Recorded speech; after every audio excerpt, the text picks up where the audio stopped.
Alright, I'm back again, and can say Delaware is very nice at this time of the year, for the most part. But, alright, so, jumping right into it, this is Ponyville Confidential. It's another Cutie Mark Crusaders episode, and, okay, in this episode, Apple Bloom suggests they join the school paper to try to earn their cutie marks in journalism, so, okay, but there's the drawback, though, is that Diamond Tiara has become the new editor-in-chief, right at this time because I guess the last one graduated. So okay, well that's what they say. The last one graduated. So okay, and also I guess I should mention they decide to just bring in this new character named Featherweight, this classmate of theirs who I don't think ever actually talks, but he just got his cutie mark, and I mean it's like they kind of introduce him just because they need a character to fill a role essentially. Just he's a plot device is what he is. But okay, so Diamond Tiara though she's taken over the school paper, declares that she does not want any typical school paper stories that nobody cares about. She wants juicy stories. This episode really likes the word juicy. You're gonna hear it a lot if you watch this one. So okay, and even though they don't want to hang around Diamond Tiara, they decide to just go for it and put up with her if it means earning their cutie marks. So they set out just to write stories about stuff they're interested in. Sweetie Belle, rarities, new fashion designs. Scootaloo writes about a family of baby birds that were just born. And Apple Bloom asks for another history of Ponyville thing from Granny Smith.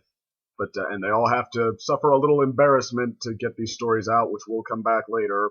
But anyway, Diamond Tiara throws them out. She doesn't want day-to-day stories. So okay, but then they spot the two sidekicks who were hanging around the Trixie, the great and powerful Trixie, back when she was around.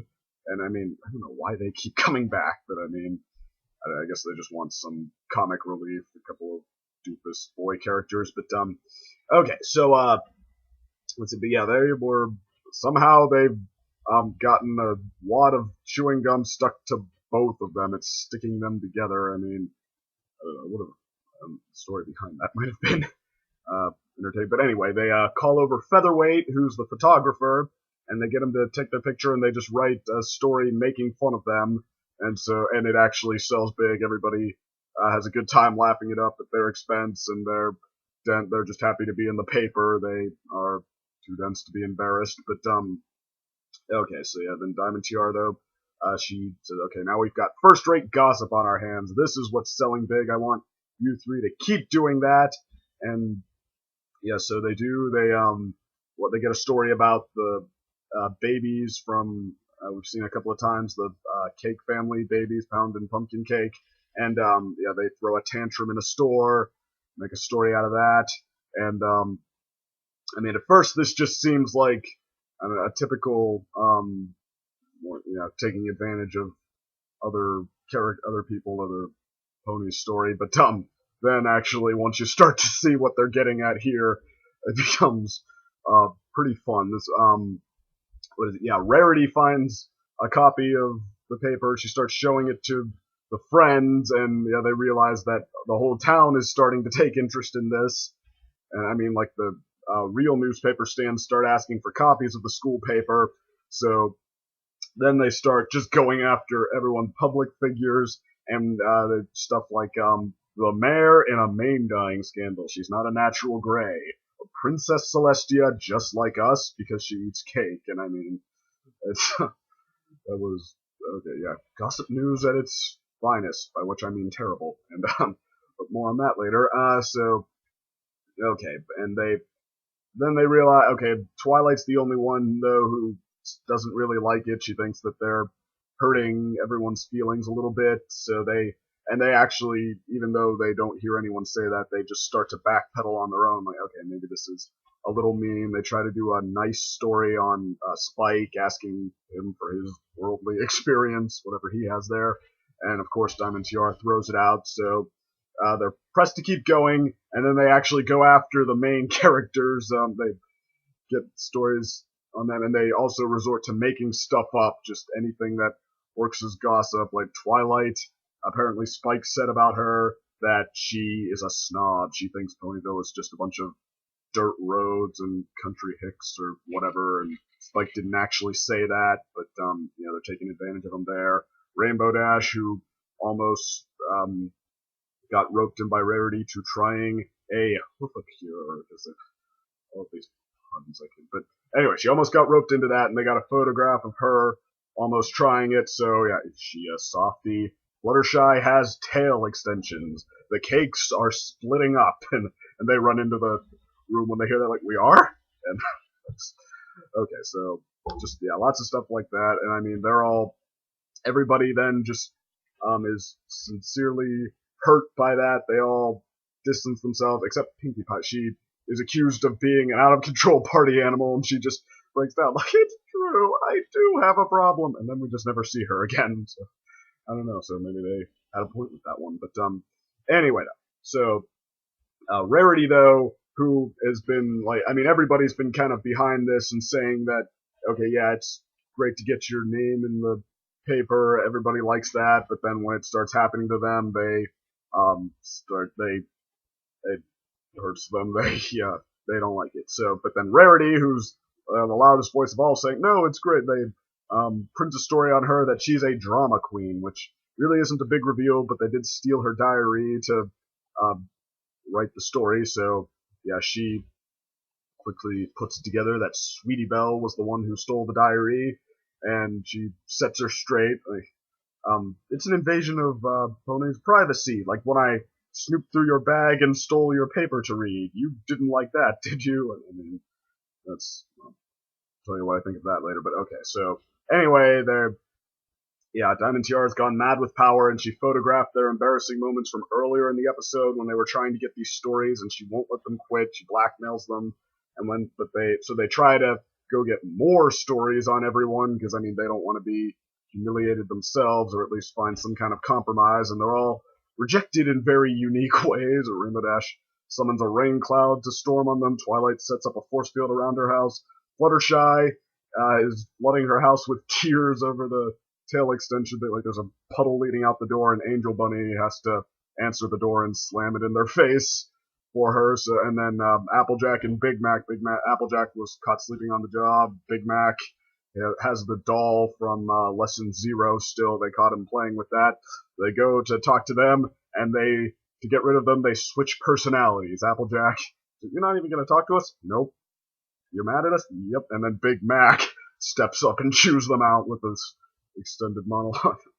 Yeah, why don't you just take a little gossip column and go away?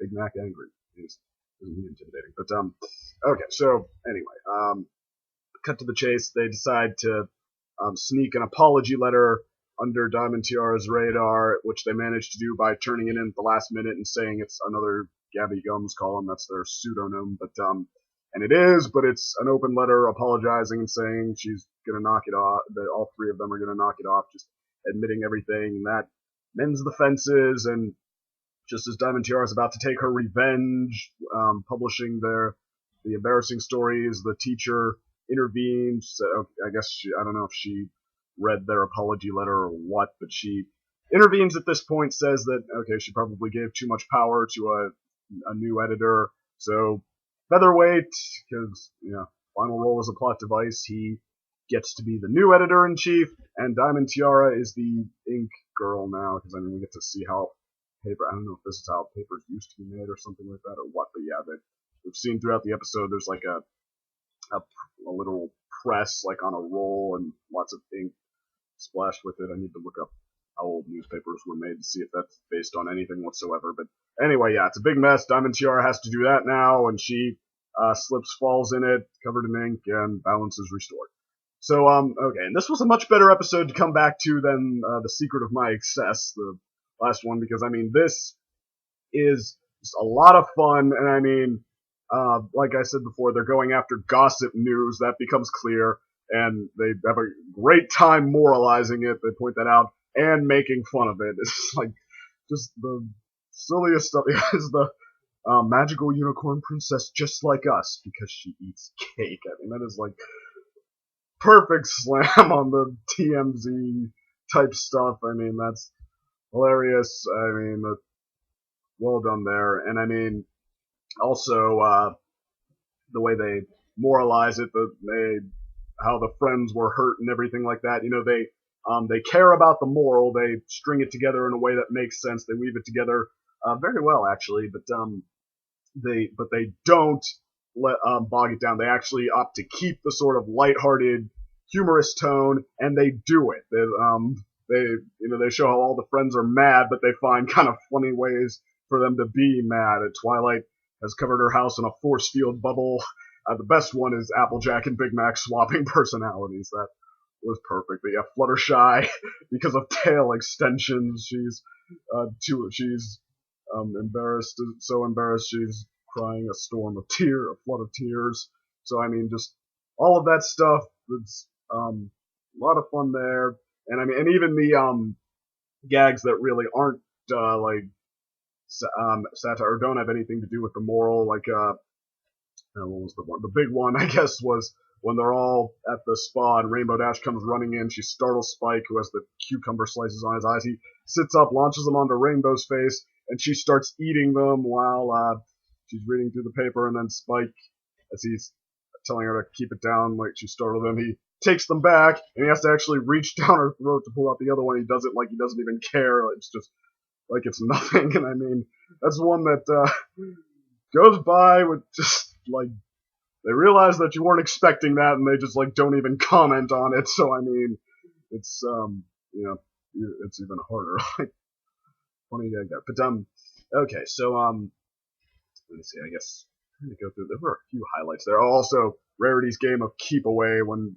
she goes through Sweetie Belle's bag and finds the paper, and Sweetie Belle catches her in the act. She tries to hide it behind her back with her magic horn, because magic can just lift stuff up. I guess that's the most basic one, picking stuff up with magic. And Sweetie Belle, she keeps it away from her. Sweetie Belle can't get it until she tweaks Rarity's horn, and I guess disrupts her or whatever. So I mean, I don't know, magic keep away. That was another just fun little touch. Props for creativity. So okay, but yeah, there's that, and like I said, the moral is also pretty well done. I mean, just like as a let's take down gossip news, it's very funny, and it's well, I don't know. I guess I'm trying to see pick out the seriousness in particular, and I mean, it's just I don't know. It's kind of woven in very well. The more it doesn't. I guess what I'm saying is it doesn't really stand alone. Like I said, it's all sort of woven together, which I keep saying. But I mean, the letter at the end that they write, that's pretty sweet. That's just a genuine apology. I mean, it is a couple of maybe one or two of the lines are just sort of like taglines, sort of morality bits you're not sure they would say. But for the most part, it's just a very sweet little apology. So I mean, that looks just fine there. And I mean, the morals of it, especially everybody getting exciting about it until it happens to them. I mean, that's a very basic sort of a thing, but like I said, they add sort of nuanced touches to it. Like Rainbow Dash actually thinks that it would be fun that everybody likes getting their stories in the paper, and she is saying that she'd like Gabby Gums to write a story on her until it actually happens. It's not even that she thinks like everybody genuinely thinks they're not getting her, that these ponies in the paper really don't have anything to worry about, and it's not just that they don't care or just heck with them until it happens, and then okay, they can see it too little too late.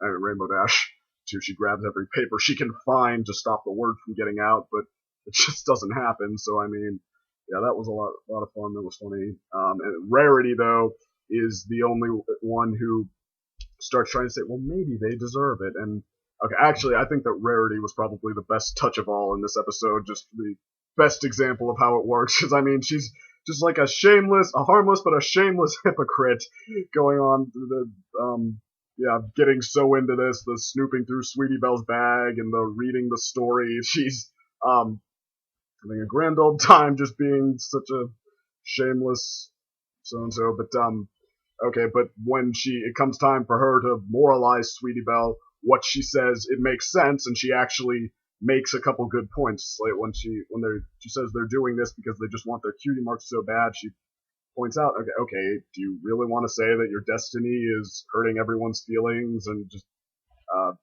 this like trying to beat down other people to build yourself up and all that? So okay, she makes the point that becomes this episode's lesson, but I mean they don't have her slow down and sort of change gears to say it. It's just, I mean, she's still sort of, well, I hate to say burlesque because everybody's thinking the same thing when I do, but the other definition, it's a very burlesque sort of depiction that, and yeah, that's part of Rarity's character, that she does play it up to extremes sometimes. That definition, played up to extremes. That's sort of what her character is through most of this episode, and I mean, that's how she moralizes Sweetie Belle too. Like, she makes good points, sincere lines, but like woven into, just like when I went through your bag when, or what was it? Yeah, that's an invasion of privacy, just like when I went through your bag. You didn't like that very much, did you? So, okay, so she was probably the best in this episode, but a lot of it was, I mean, like I said, lighthearted, but a lot of fun too, and I mean, just a good point made through comedy in a nutshell, and pretty fun comedy. So, okay, and I think that adds up to another borderline great one. That's, I think overall it's at least one of the better ones of season 2, and I have to give it props for that. So, yeah, I had a lot of fun with this one. Happy to be back. I'll see you at the next one, which is mystery on the Friendship Express, so whatever that means. But anyway, I'll see you there.